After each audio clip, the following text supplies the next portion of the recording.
Just a quick video for today because today is the launch date of the new firmware update for the Panasonic S5II and S5IIX, or firmware updates because they're two different version numbers, which isn't confusing in the slightest. So it's version 3 for the S5II and version 2 for the S5IIX. And I went out this morning and tested it out on my S5IIX, and I have some initial thoughts.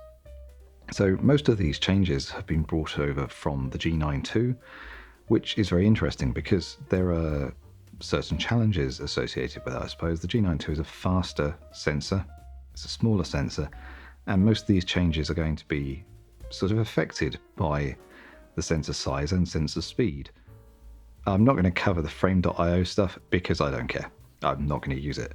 So I have no real opinion on that, but let's start by looking at the image stabilization update, which is incredible. This is easily now the most stable handheld camera on the market. It is ridiculous. Check out this test footage. This is on high on E-stabilization and Boost IS turned on at 14mm on 14 to 28, and it's kind of ridiculous. It's obviously quite heavily cropped in because this doesn't look like 14mm, but it does give you that option for a ridiculously stable walking shot. I'm kind of curious to see how tight it is on a lens like the 18 Prime instead. So yeah, that was filmed on the 14 to 28, or is it? There we go. Which is a lens I haven't really featured a huge amount on this channel because I don't have a huge amount of use for it, I must admit. I got it as my kit lens with the S5IIX.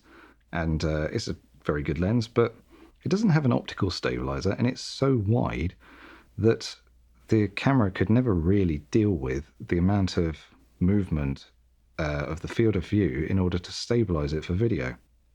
So up until now, it wasn't massively useful, but now with this new mode, which I think crops 14 into about 18, it's incredible.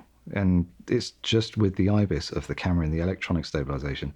It's by far the best stabilization I've seen on a full frame camera, or indeed most cameras. I think maybe the G9 II still might be a little bit better, but it's astonishing and a huge improvement. So I'm very, very happy about that. You can kind of see something a little bit odd in the framing in that you'll see me jarring in the middle of the video, but the frame itself not moving. And that is a curiosity. It's smoothing out so much that you can see my gait in how I walk, but it's not reflected in the camera movement, which is weird because your brain knows that I'm holding that camera. So it's very, very strange. But overall, an incredible update, and by far my favorite of the new things that were added in this version. So that's really nice, and I've gained the use of a lens that I wasn't using that much. So that's always nice. The other major improvement that I was interested in is in the autofocus improvements, primarily the animal eye detection. But this camera always kind of did it anyway, but sort of secretly, as did the S5.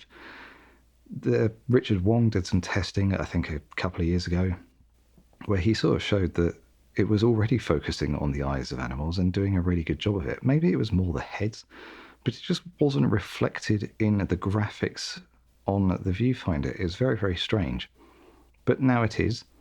Maybe that's all that's changed, but it is accurate and it seems to work really well for static animal shots. And I took a few shots of pigeons and things this morning. It works really, really well. Very, very impressive. The only thing that it's let down by is the speed of the camera's sensor. Now, for most static shots, this is fine. For people, it's fine. You're not going to have a problem with that. But the sensor in the S5II is very slow. It's so slow you can see rolling shutter when you've taken photos with the mechanical shutter, which is very, very weird. Here's an example. So you can see lots of slanted lines. That's frustrating, and it's not really anything you can do anything about. It's just a downside to the sensor. Now, the reason why this is sort of relevant is that it slightly slows down the autofocus of the camera because it can't keep up with fast action quite as well, although it does pretty well if you're shooting in mechanical shutter mode. Where it really falls down is if you try and use electronic shutter, and particularly the new pre-burst option, which starts buffering photos as you half press the shutter. That is unfortunately effectively useless. I tried this morning, I've used it on previous cameras.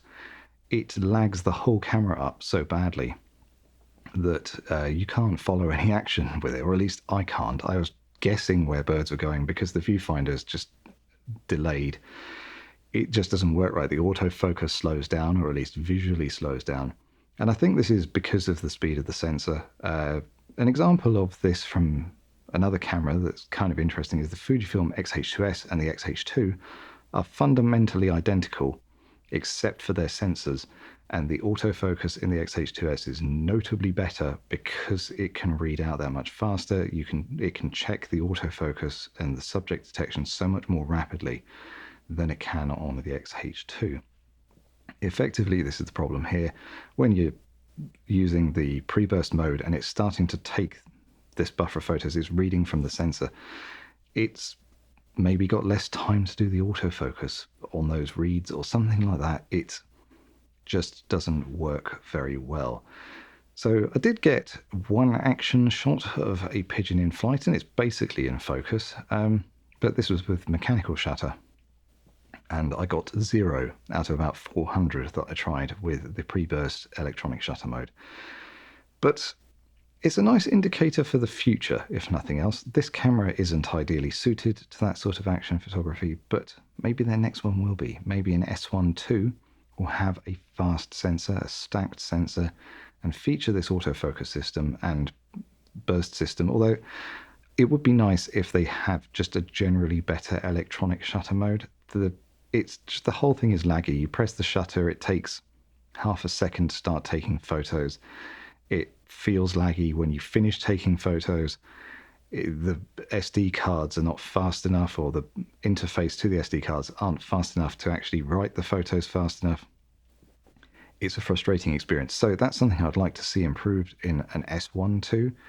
And if they do, I think they will have a really interesting and probably very good animal photography camera on their hands, and I'd be really excited to try it out. So not massively useful in the S5II, although the new AF subject detection options are nice. It doesn't really change the use case of this camera, which is that it can take nice wildlife photos, but I wouldn't expect it to be great for action photography. But what are your thoughts? I'd be really curious to know if you've installed this already and tried it out on your camera. Please let me know how you've got on down in the comments below.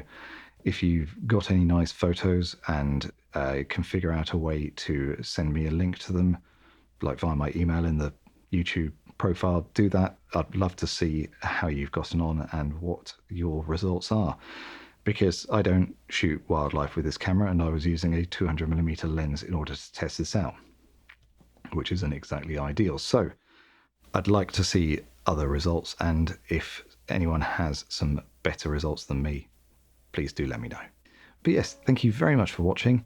If you aren't already subscribed to this channel, you won't know that I don't like asking people to subscribe to this channel, but unfortunately YouTube is weird and frustrating and sometimes just doesn't show videos I've made to anybody, even people who subscribe.